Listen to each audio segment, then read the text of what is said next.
네, 키워드로 풀어보는 북한 지금은 순서입니다. 자, 첫 번째 소식 보시겠습니다. 자, 주민 굶는데 평양엔 대형 초밥집. 자, 방금 아까 그 뉴스 보신 것처럼 지금 함경북도에 큰 물난리가 났는데 이런 상황에 평양에는 상위 1% 상류층만을 위한 대형 회전 초밥집이 문을 열었다고 합니다. 자, 안 소장님 좀 북한에서 공개한 이런 초밥집 뭐 어떤 초밥집입니까? 예, 이것도 아마 무슨 김정은의 이제 어떤 치적을 과시하기 위해서 아마 만들어 놓은 것 같은데 가격이 이제 엄청나게 비싸단 말이죠.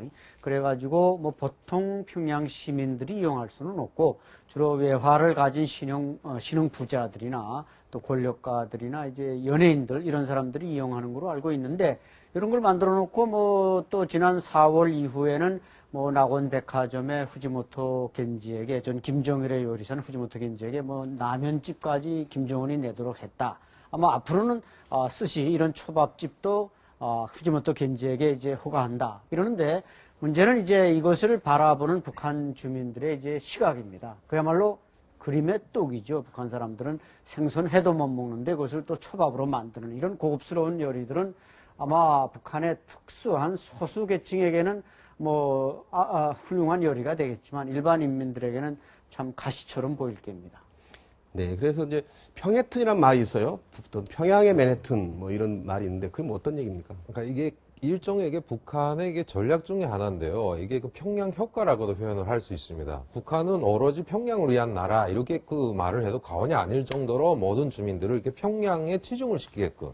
그래서 일반 주민들도 평양에 시집 가는 것을 뭔가 영궁에 가는 것처럼 생각을 하고 있고요.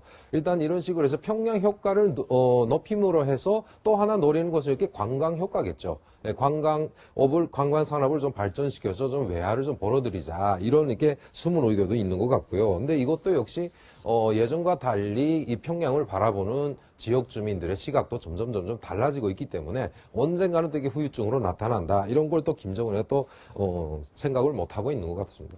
네, 한편으로는 대외적으로 과시도 하면서 내부의 특권층끼리만 자기들끼리만 정말 잘 먹고 잘 사는 모습 이런 것 같습니다. 자, 두 번째 소식 보시겠습니다.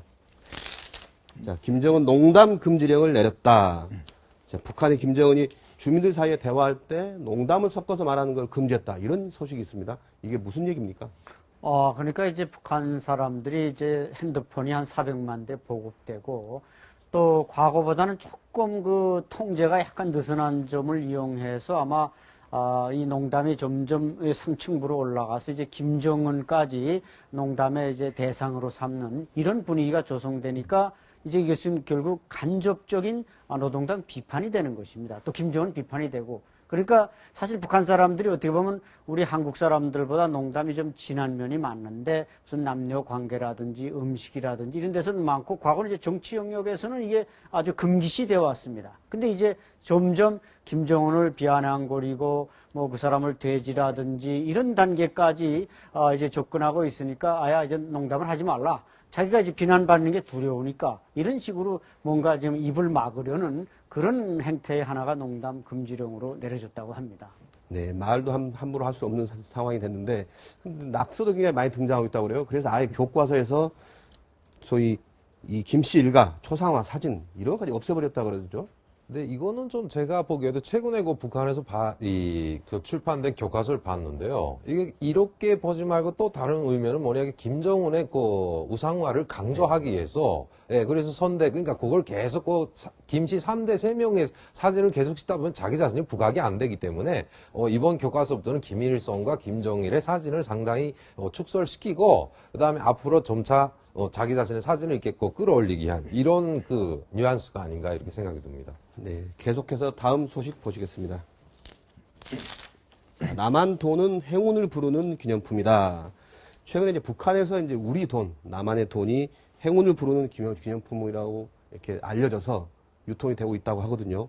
이게 마치 부적 행운의 어떤 상징처럼 쓰이고 있다는데 되게 신기합니다. 네, 우리 돈이 뭐 베트남이나 동남아 일대에서 호텔에 가서 잠을 자고 베개 위에 놓는 팁으로도 1,000원짜리면 다 사용이 되고 1달러 이상의 가치를 발휘하고 있지 않습니까? 실제로 또 관광 분야나 이런 교통 분야에서 한국 돈이 화폐로 거래되는 경우가 많습니다. 따라서 이게 이제 북한 사람들을 통해서 북한 내에 흘러 들어가지 않을 수가 없는 것이죠. 이것도 일종의 이제 한류 열풍의 하나의 그 한 장르라고 할 수 있는데, 이런 돈을 가지게 되면, 그러니까 이 북한 사람들은 한류 문화에 열광하는데 그 중에 이제 돈이, 화폐가 이제 유입되기 시작했다. 이것은 북한의 장마당 경제가 이제 안정돼 가고 있는 그런 마당에 우리 돈이 들어가서 이것이 화폐로서 이 거래가 시작된다면은 이것도 아주 상당히 우리 경제력이 북한을 지배하는 그런 날이 그렇게 멀지는 않았다. 이런 측면에서 상당히 긍정적으로 평가해야 할 것 같습니다. 소위 이제 중국이나 일본 통해서 이제 우리 어떤 가전제품이라든지 어떤 옷 같은 거 이런 게 많이 유통이 되면서 이제 네.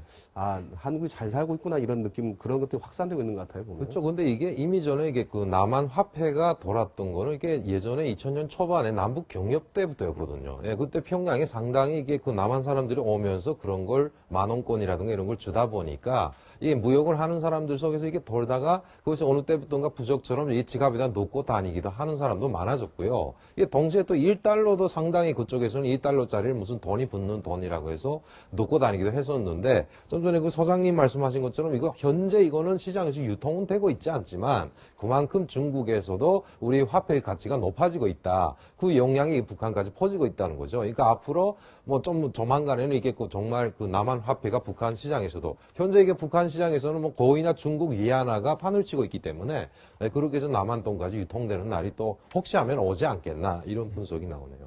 그런데 이제 저게 혹시 당국에 걸리면 문제는 될 것 같아요 보면. 그렇죠. 네, 갖고 뭐, 있다가 걸리면. 예, 문제는 될 수 있지만, 뭐, 북한 당국자, 뭐, 오히려 그런 권력자들도 우리 돈을 좋아할 수가 있기 때문에, 잘하면 뭐, 저것이 이제 조금 장마당에 자리 잡으면 아마 무서운 효과를 낼 수는 있습니다. 우리가 이제 대북 전단을 보낼 때 이제 1달러라든지, 네. 그다음에 이제 1,000원짜리 돈이라든지, 이런 걸 많이 올려보내지 않습니까? 그러면 그런 것들이 실제로 북한 사회에 또 미친 영향도 상당히 클 것 같습니다. 최근에 대북 인권법이 통과가 돼서 이제 그런 면들 앞으로 적극적으로 한다면 상당한 효과는 있을 것 같습니다. 네. 마지막 북한 소식 보시겠습니다. 김일성 인천 상륙작전 미리 간파했었다. 얼마 전에 영화로도 이제 개봉이 됐었는데 인천 상륙작전이 사실 메가더 장군이 아주 기습적으로 어떤 인천에 상륙해서 소위 서울을 수복하고 북진했던 이런 작전이었는데 이걸 북한이 미리 알았다 이렇게 또 주장을 하고 있거든요. 왜 이런 주장을 하는 거죠? 네, 이거야말로 진짜 코미디인데, 김일성이 이미 대전을 지나서 내려갈 때, 남침할 때 모태동이 김일성에게 경고했습니다. 전선 중심이 너무 길어지니까 조심하라, 조심하라. 그러나 김일성은 겨우 소련군 대위 출신밖에 안 되기 때문에 그 모태동의 경고를 귓등으로도 듣지 않았습니다.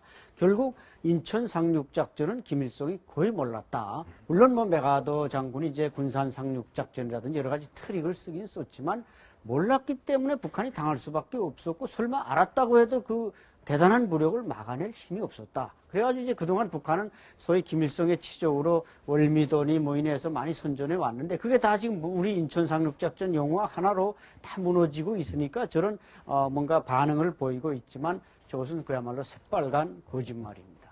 예. 북한의 이런 황당한 얘기는 굉장히 많아요 보면 교과서에도 있고 그런데 그렇죠. 뭐 어떤 것들이 있습니까? 3.1 운동이죠. 근데 이례적으로 보면 이게 인천 상륙작전도 보면은 그 영화 자체가 이 북한에 퍼질 수 있기 때문에 네. 대비책으로 이렇게 미리 했고. 한다 이거죠. 그렇죠. 네. 그 다음에 이게 3.1 운동 같은 경우도 이거 보면은 김일성이 지도하지 않아서 안 됐다. 이거는 저도 좀, 그것도 최근에 그 북한 교과서를 봤더니 의외로 제가 깜짝 놀라서 유관순 여사에 대한 것이 거기에 나오고 있다는 거죠. 네. 그래서 이게 유관순 여사가 뭐 수원지구에서 어떻게 일부러 이렇게 예전에 3.1 운동에는 분명 김일성이가 어린 나이도 거기에 같이 참가를 했다 이렇게 나왔었는데 이번에 의외로 3.1 운동에 대한 건 바꾼 걸 보고 깜짝 놀랐고요. 역시 이게 김정은 시기에 들어와서 우상화 신격화 교육의 방향을 좀 틀기 시작해서 뭐 그런 것들이 좀 이게 부각이 되고 있는 것 같습니다. 네, 소위 아버지 사진 약간 오히려 조금 네, 그리고 있다는 얘기가 약화시키고 있습니다. 자기를 부각하기 위한 이런 준비를 하고 있는 것 같아요. 지금까지 북한 소식 자세히 짚어봤습니다. 안찬일 소장, 김주성 부의상장관은 여기서 인사드리겠습니다. 계속해서 밤사이 들어온 사건 사고 소식 황수민 앵커가 전해주겠습니다.